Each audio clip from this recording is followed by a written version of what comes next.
My name's John McAllister, and I have the John McAllister Sports Report. It's always fun in here in Upper Sandusky, where I live, to write about the Rams, to do anything with the Rams. I've started to follow their softball probably more than anything else. Great program. Anyway, today we're going to talk with the head football coach at Upper Sandusky, Russell Hall. Russell was an assistant, I think, for 3 years, and he's going into his 8th year here at Upper Sandusky. It's such a tough program to win consistently in, but I think Russell's done a good job. He's kept the program going, and he's won games, but he's still not over the hump, and it's tough. It's really tough, but I have so much respect for him. One other thing, he's kept his staff intact, and I'll joke about him a little bit. My friend Todd Fry and some of those guys, but they've done a good job. So today, if you sit back, and we'll talk with Coach Hall about the Upper Sandusky Rams.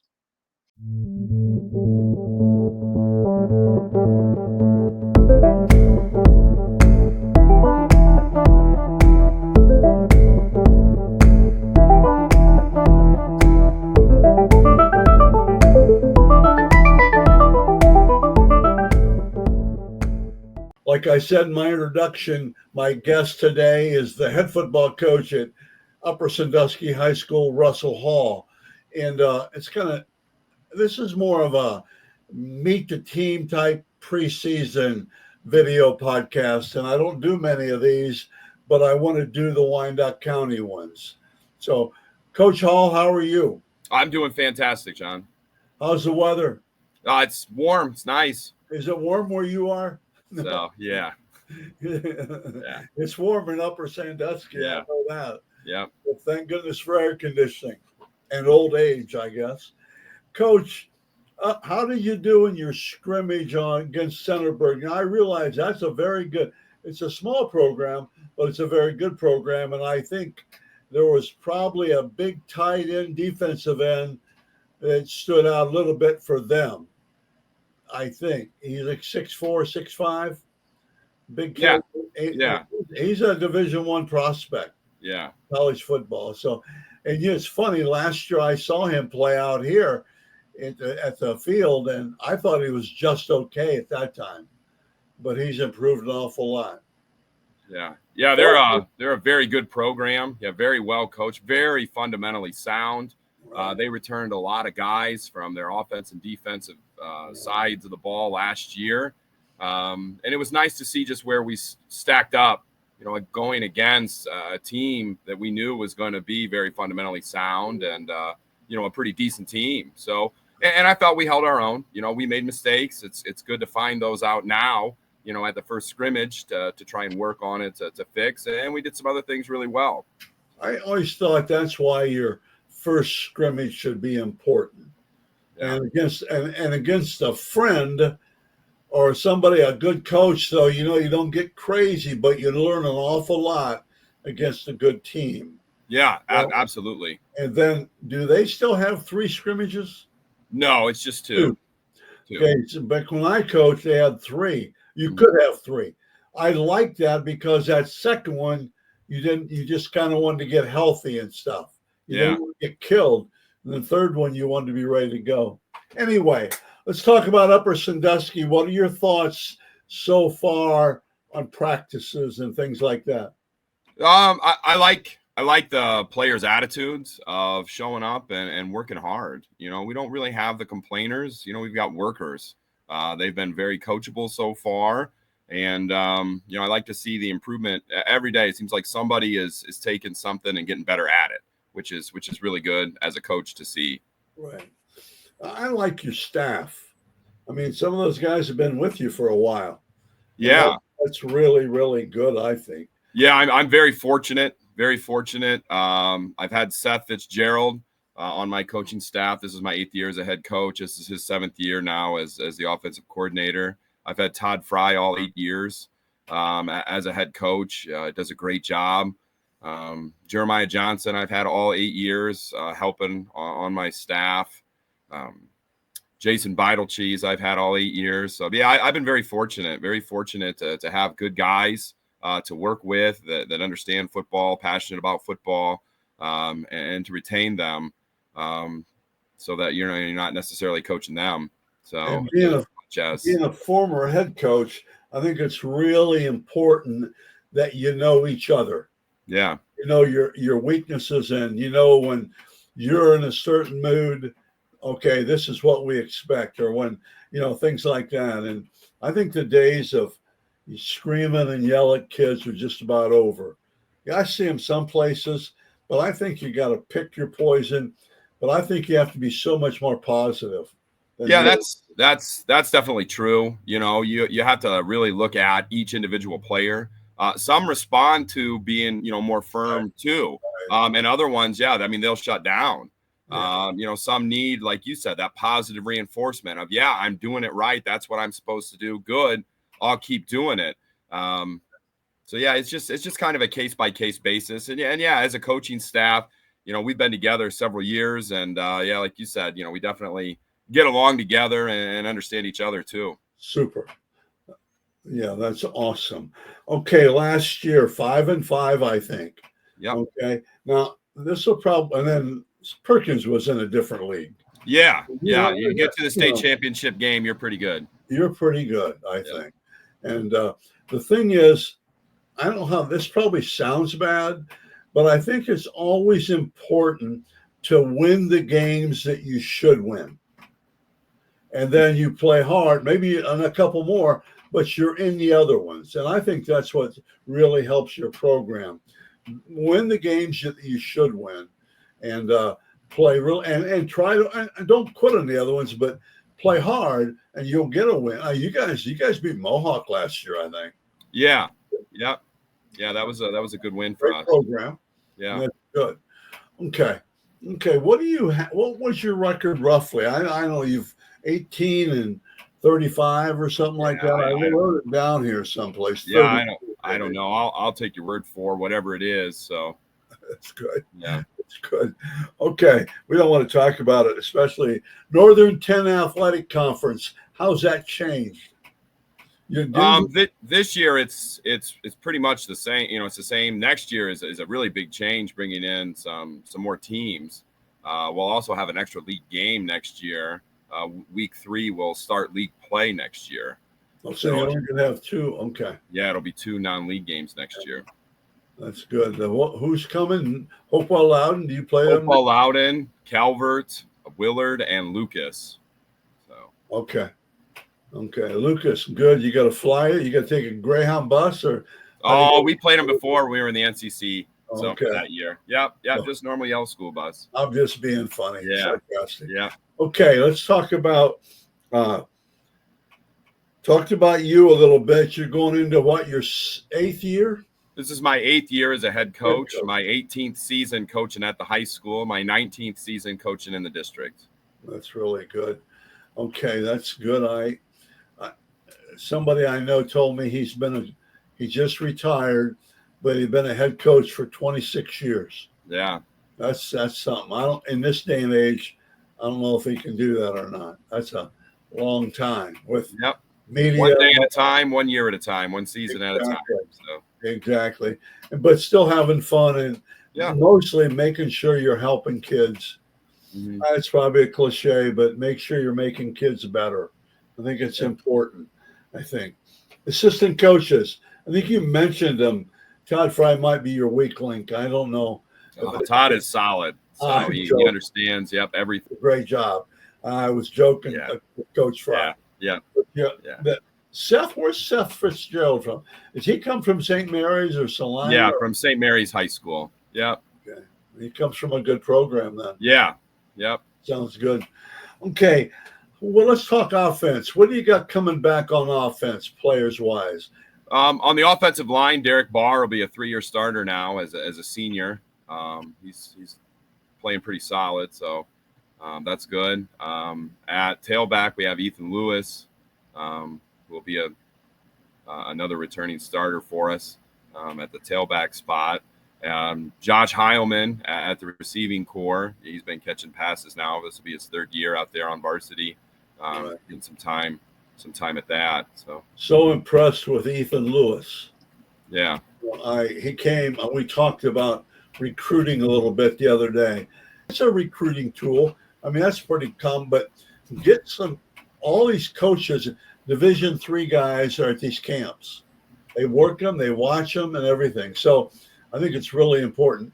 I was so impressed with Ethan Lewis, and I want to tell you this: I was more impressed with his attitude and his character. You know, he's the only one I really know a little bit, but he was so classy when he came to see me, and so attentive. And I don't want to get caught up, but I see kids all the time. It used to be worse, and he's right up there with the best of them as far as character. And he's a pretty good football player too, by the way. Yeah. Anybody, you got any juniors that jump out, or is it early on those guys?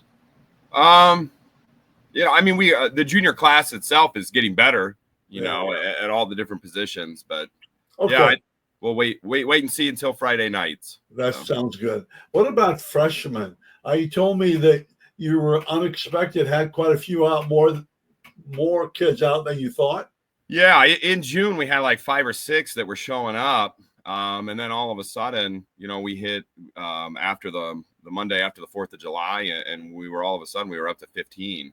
So we were pleasantly surprised with that, and then, you know, going around trying to have our athletic director pick up more games for him here and there, which he's been able to do, which is good. That's good. So, you know, you only need 11.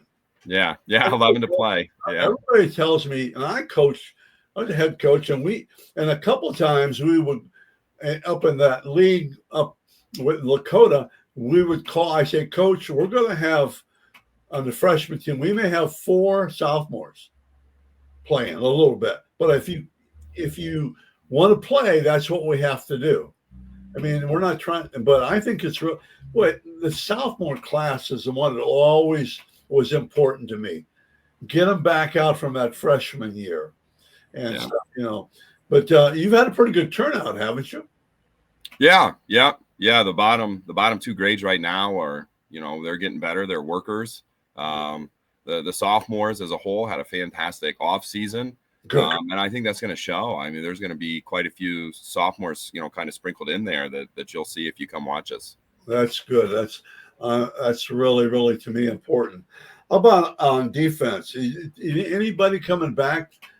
Lewis, he's coming back, I think, linebacker. Yeah, Ethan Lewis and Braxton Rimmer are back at inside linebacker. We've got the outside linebacker positions. Lucas Osball has started before. Wow. And Caden Vogel has started before. On the defensive line, Mason Schaefer will be back as a senior, returning starter. LJ Johnson started some games at nose and rotated in a lot last year. And Derek Barr is going to be playing on defense too. He looks pretty good. He's also a returning starter. At the safety position, Ezekiel Baldwin will be back at the safety position, starter from last year. Parker Mauser and Kason Godfrey will be back at corner positions, and they both started games as well. They've got some of experience then. Yeah, it's really nice coaching defense this year, because it seems like half the time if we're in a 7-on-7 or a team or even an inside run, and I'll go, hey, did you? And you got to do, and they're like, Coach, we already made that adjustment. We already made that check. We did it. So I go, oh, okay, that's good. That's huge. And I'm going to get on a tangent here, but I always thought, and I've had success and no success, but until those kids, the players, get bigger and stronger, I think when they first start out, they're not that way, and they're worried about surviving. Yeah. They're worried about, and that sounds really mean, but it's true.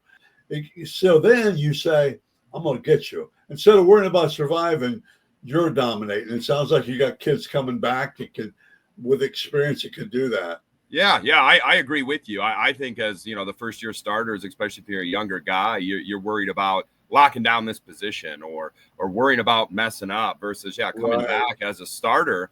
You know, you're not worried about that. You're worried about locking in. What's my read? What's my job? What's my assignment? You know, and doing that to the best of my ability. You're not worried about losing a spot as much or messing up as much. It's more focused on performance. So, And it's getting worse, I think, Coach, because I'm an old head football coach. It's getting worse, the time, but the off season. Let's cut to the chase. That's where you win or lose games. Yeah. Off Yeah. season, The off season is big, especially the off season weight room in football. That's such a physical game. So, and it is quite a commitment. It is. So, and it's hard, but I think, yeah. and you guys seem to be getting better and better at that. Off season, I was talking about the weight room and that's what I'm talking about. Yeah, it's hard. I think that's where a lot of games are won or lost. Yeah. I have some questions to ask you now. Okay. Yep. Number one, what made you become a football coach? I really, really enjoyed the game as I played it. I never played football, organized football, until 7th grade junior high. And I was fortunate enough to have some good junior high coaches, and they expected a lot out of us. And then high school, the head coach was Toby Hammond, multiple time coach of the year in our division. And then going to college, I experienced good and bad coaching, if that makes sense. So there were some that were just amazing. That worked, that was good, do this instead. Or that didn't work, this is what you should have done, versus you did that wrong. And then there's no, well, what do I do? They never said, but being around those good coaches, being around the game, and just seeing how much that game provided me. There's nothing wrong with it, but if I didn't play football, I probably wouldn't have gone to college. And if I don't go to college, I'm not a teacher, and I'm somewhere else. And that's fine. That's fine. But it's provided me with a job, and a great environment for my kids and my wife. And, I get to be around the game. I get to be around young people that want to get better. I enjoy teaching. It's given a lot to me. So I don't know. I kind of have it in my blood. I think your program's, constantly getting better. I'm always concerned. We'll finish in a minute here. Yeah. I'm always concerned two things. One, I've heard this summer. I said, well, he's got to get a job. Yeah. My boy's got to get a job. I've heard that from different places. Going to get a job. Until you realize you're only in high school 4 years. Yeah. And you've heard these sermons. Yeah. Being an old guy like me, you got plenty of time. Yeah. And I hate any sport. But the other thing, and I realize that some people have it tough, but you can find a way. Yeah. Find a way to get it done. And the other thing, and I've been around that before. We had somebody, this was years ago, but I mean, he had to work on Saturday. Sometimes he had to leave, that morning practice, film review, lift stuff early to go work. He had to work on Sundays. Every once in a while, he might have to leave practice early because, he was being counted on to make money to help keep the lights on. Right. But yeah, I've run into very few players that have said, Coach, I don't think I'm going to play because I want to get a job. That later, after, years down the road, they were like, oh, I'm glad I didn't play. A lot of them is, I wish I would have. Or the guys that didn't play, like as a sophomore, like you said, that's important. I'm going to try a job. And then all of a sudden they go to a game or two and they're like, man, I want to be out there. And they come back. Every single one of those kids have always said, I wish I would have played. Just like you said, you get 4 years, 4 seasons for opportunities. And it's the same thing. Yeah. Baseball, basketball, wrestling, all that stuff. You only get 4 opportunities in high school, and then you have the rest of your life to work. So, but yeah, it is tough. And some situations are unique and harder than others. And that's where I feel it's important as a coach to try and look at each situation independently, right. To try and do the right thing. If I was in that kid's shoes, what would I need, to be able to keep playing? I totally agree. And I think the other thing you just said is individuals. Yeah. The days of the cookie cutter classrooms and stuff like that are gone, I think. Yeah. And the other thing I would say concerns me, and you hear this all the time. I just talked to the Mohawk coach yesterday to get on this program, and all the basketball players last year were seniors. Yeah. all 12. And then the other ones, Colonel Crawford, they couldn't start basketball really because a lot of their basketball players were football players and they were in the playoff. I think to specialize, you hear this, I want to concentrate. I Yeah. want to concentrate on one sport. I think it's a mistake. Yeah, and I talked to this actually. We were at a water break just the other day at practice, and with two players, and somebody had mentioned college, and I said, "Well, listen, you need to do more than just football." I said they want to see you dominate at least another sport, and that it's very important. Yeah, I'm with you. I don't know, putting all your eggs in one basket isn't necessarily smart. And it's not just football. Even if it's basketball, like they want to see you be physical. LeBron James was an all-Ohio receiver. He went and attacked the ball, and I think that only helped his basketball game. How many football guys were point guards or, pitchers, that take charge, ultra competitive person, and I think that really stands out to coaches that see you as a competitor and different movements in different sports. Yeah. So, well, obviously, I agree with you. I mean, you're so right. And plus, the one thing you miss too is I think when you play more than one sport, you get used to different coaches. Yeah, absolutely. Absolutely. So, this coach may be different than this coach. Yeah. He may be less disciplined, more disciplined, but you learn to play through that. Yeah. You learn to focus on you and don't worry about the coach. Yep. And I know that's hard, but it's possible. Yeah. Yeah, okay. Absolutely. And that's important too. And that's something too. I mean, there are some players on our team where if you were to come stand, I'm going to be very vocal with them. And I always tell them, at the end we stretch, I try and go around, give a high five, fist bump, something to every player. And the guys that I was hard on that practice, I let them know, hey, don't take any of that personal. I want you to get better. It's nothing against you at all. And I believe, at least that's what they tell me is, yeah, we know, coach, we know. So, and the best thing was when I had a player actually say, yeah, and I appreciate it, coach, please keep being hard on me because I want to be good. Yeah. Coach, the last question, how do you try to establish a culture? Do you think about that at all? I think Colonel Crawford, I think not Mansfield Senior, I think some of those schools over there that we're familiar with, they have some kind of a culture. And how do you think what does it take, do you think? Yeah, to get that culture, like those schools, I try and focus on what you can control, which is your effort, your energy, things that don't necessarily take football skill, paying attention to detail, trying to do things the right way, teamwork, one guy can't do everything. And then, doing everything you can to get yourself better, if you really want to be good, to get that big program where you win all the time. I feel it takes groups of kids. So football started in 1901 in Upper Sandusky, and we've been in the postseason 8 times. And the one year every team in the state was in. So 7 times out of the 8, we had a good enough record to get in with who they were letting in at that time. And what a lot of those teams, I feel that I've been around and coached as an assistant or the head coach in half of those is there was a group of kids where football was important to them and competition was important to them. And a lot of the times every time that I can think of now, those guys that were the leaders where football was important and competition was important, going back to what we said before, is they were the same way in at least one other sport, if not 2. Where they were going to win.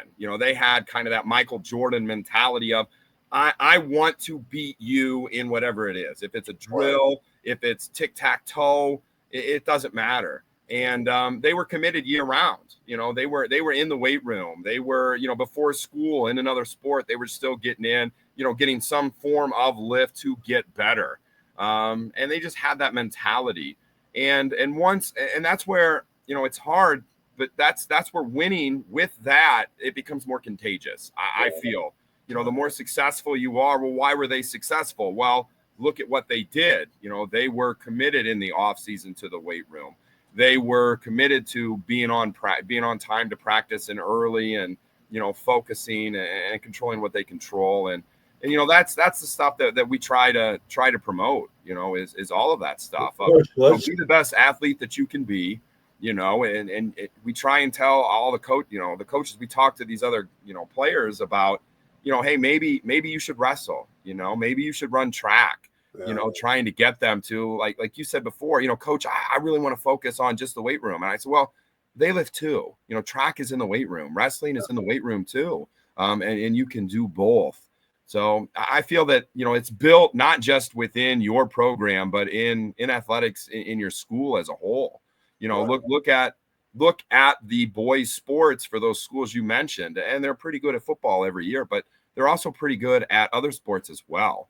Whether it's track, basketball, wrestling, if they have it, and things like that. And it's just that mentality. And then with the success, it multiplies. So. I totally agree with you, Coach, because we could talk about my favorite sport, girls softball at Upper Sandusky, but we'll do that another time. Yeah. Anyway, I appreciate you taking the time. Yeah.